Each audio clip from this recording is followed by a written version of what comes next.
Caitlin Clark is back in the gym, and the internet can't stop buzzing. A new training clip dropped just before the Fever's matchup with the Sparks, and speculation exploded. Is she ready? Is she rushing it?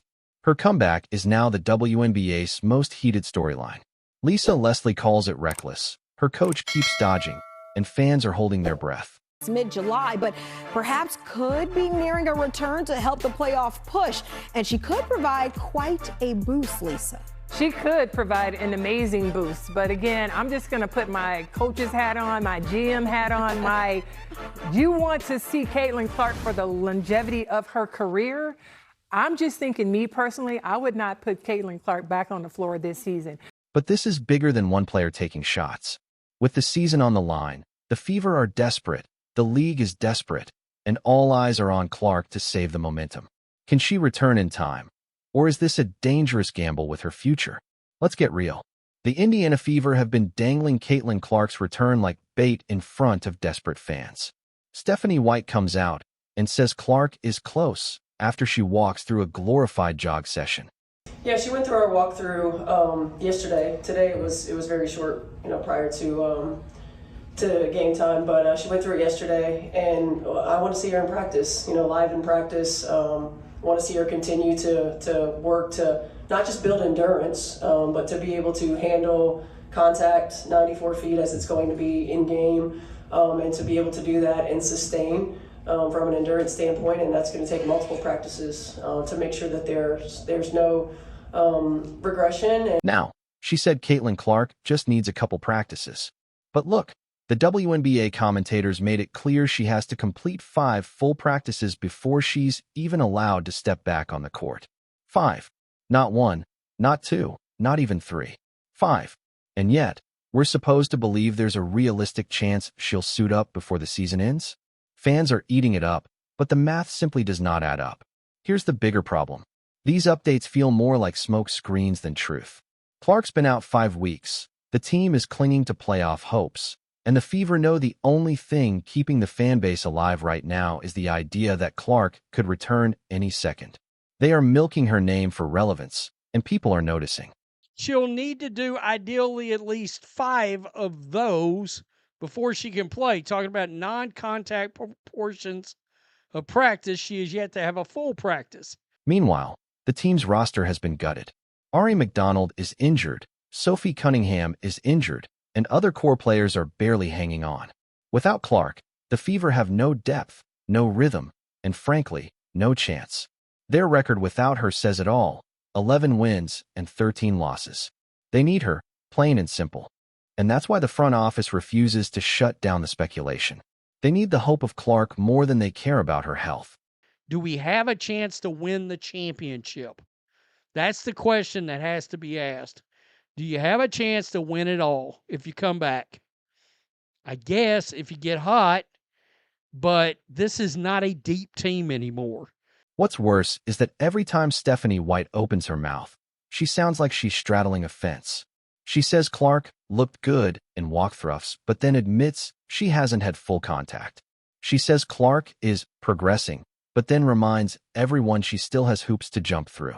This isn't a coach giving medical updates. This is a PR machine trying to keep fans buying tickets. Still talking like there's a chance she'd come back. I don't know if this is going to happen. At this point, the only thing clear is that Clark's return is being treated like a business decision, not a medical one. And that's where the outrage comes in. Because if the Fever force her back too early, it could destroy her long-term career for the sake of a meaningless playoff push. And yet, fans are so desperate, they're ignoring the obvious risks. We've got a WNBA legend, an all-time legend, that decided to put her 2 cents in. I know a lot of you feel exactly the way she does. I see it every day, all day long on social media. The idea of, is it worth it to bring Caitlin Clark back? Now let's talk about the real firestorm. Lisa Leslie, one of the greatest players in WNBA history, did not hold back. She straight up said Caitlin Clark should shut it down for the entire season. Not maybe, not let's wait and see, but absolutely no return this year. Listen to this. It's mid-July, but perhaps could be nearing a return to help the playoff push. And she could provide quite a boost, Lisa. She could provide an amazing boost, but again, I'm just going to put my coach's hat on, my GM hat on, you want to see Caitlin Clark for the longevity of her career. I'm just thinking, me personally, I would not put Caitlin Clark back on the floor this season. Why? Because Leslie lived through this exact nightmare. She had the same deep groin injury in her 30s, and she knows how deceptive it can be. You can feel fine one day, make a single wrong cut the next, and suddenly you're right back where you started. She admitted that even years later, the injury haunted her. Her message was clear. Clark's body might trick her into thinking she's ready, but the risk is brutal. And the only reason why I say that is because I had the injury that she had. That deep groin injury is nothing to play around with. It can feel like you've never had it. You make one move, one cut, boom, she's back in the same spot. I don't know that it's worth risking it. If they get the 8th spot and you get into the playoffs, is it really worth looking at Minnesota round 1? I don't know. That's just my opinion. What you think? And Lisa didn't stop there. She asked the question everyone's been whispering. Is it really worth throwing Clark back into a playoff series against Minnesota? Think about that.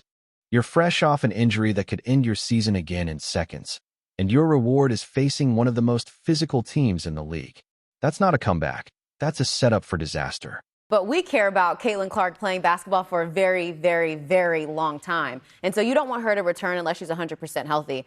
I'm thinking about more so from the player perspective of the pressure that Caitlin Clark is facing, getting back on the court. Her logo was just released a few days ago. I mean, obviously, we've seen the fans and the number of people in attendance for the Fever. And so it's been tough, I would imagine, mentally for her to have sat out this many games her second season. I'm wondering if that pressure is starting to get to her a little bit about just returning this season and showing us that you can play basketball again. Fans lost it. Some called Lisa jealous or old school. Others praised her as the only adult in the room. But her comments lit the conversation on fire. When a Hall of Famer says shut it down, you listen. The other angle? Lisa exposed the brutal truth. The WNBA is piling too much on Clark. Her face is on logos, tickets, promos, everywhere. Fans don't just want wins, they want a show. And that's dangerous, because entertainment pressure rarely matches medical safety. Lisa Leslie, though not in her 20s, in her 30s, she sustained an injury very similar to this deep groin injury that Caitlin Clark is currently dealing with. And Lisa Leslie said, if it was up to me, if I'm the coach, if I'm the GM, I'm not risking it for the biscuit. An 8th seed? Nah, I'm good. Go up against the Lynx just to have the stud buds put their hands all over her? Nah, I'm good. Leslie basically called out the Fever for gambling Clark's career on short-term hype. And whether you agree with her or not, she's right about one thing. Clark is more valuable healthy over the next 10 years than limping into a meaningless first-round exit right now. Are the Indiana Fever going to follow that same playbook? With all the smoke screens that they send out, who knows? With all the sleight of hand that they do, who knows? With all the false announcements, who knows? Here's the part nobody wants to admit. Even if Caitlin Clark returns tomorrow and plays at 80%, the Indiana Fever are not making a serious playoff run. This team is too banged up, too shallow, and too inconsistent. Injuries to key players like Ari McDonald and Sophie Cunningham already crippled their depth. Add in their shaky record without Clark, 11 wins and 13 losses, and you're staring at a team that's closer to lottery status than contender status. And I still cannot understand why our win-loss record is so bad at home. I don't understand. 11-9. The Lynx are 18-1. New York Liberty 15-5. I just don't get it. I really don't. With the kind of crowds that show up to those games, it's wild. But let's say Clark does come back, lights it up, and gives us flashes of her Iowa dominance. What happens then? They sneak into the 8th seed. Congratulations, your reward is facing Minnesota or Las Vegas, teams that will eat you alive in a 5-game series. That's not a fairy tale comeback. That's walking into a buzzsaw. And fans know it. That's why so many are torn. On one hand, they want to see Clark back, hitting logo threes and selling out arenas. On the other, they know this Fever roster is a train wreck and her return won't fix everything. Even worse, rushing her back for a doomed playoff chase could derail her entire career. When Caitlin Clark does come back, if she comes back this year, if we see her next year, the year after, depending on the lockout, people want to see the exciting Caitlin Clark that we were accustomed to seeing her last couple years at Iowa. If you followed her whole entire career at Iowa, her rookie season, 13. We want to see an exciting Caitlin Clark. We want to see a Caitlin Clark that has the freedom to play her game. Not the Caitlin Clark that's setting off-ball screens and standing in a corner.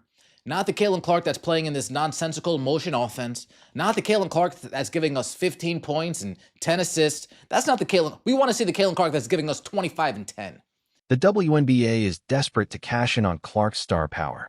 She's the league's biggest draw, filling arenas, spiking ratings, carrying the brand. That's why the pressure to rush her back is so intense. But Clark isn't a miracle worker. She can't fix a broken roster, and risking rain injury for a shaky playoff run could cost everything. That's why Lisa Leslie's warning hits hard. If the Fever gamble and lose, the fallout will be catastrophic for the team, the league, and Clark's future. Should she come back? Should she come back and play for Stephanie White? There's a lot of people bringing that up too. Is a lot of this got to do with play style and not just injury? I've wondered that myself. The Caitlin Clark drama has exposed the ugly truth about the WNBA. The Fever are dangling her return to keep fans engaged. The league is desperate to milk her star power, and legends like Lisa Leslie are begging them to shut her down. The team's playoff hopes are hanging by a thread, but risking Clark's future for a meaningless push would be the ultimate betrayal. If the Fever really care about Clark, they'll prioritize her career over ticket sales. But if they gamble and she goes down again, this won't just be a bad decision. It'll be the biggest mistake in WNBA history.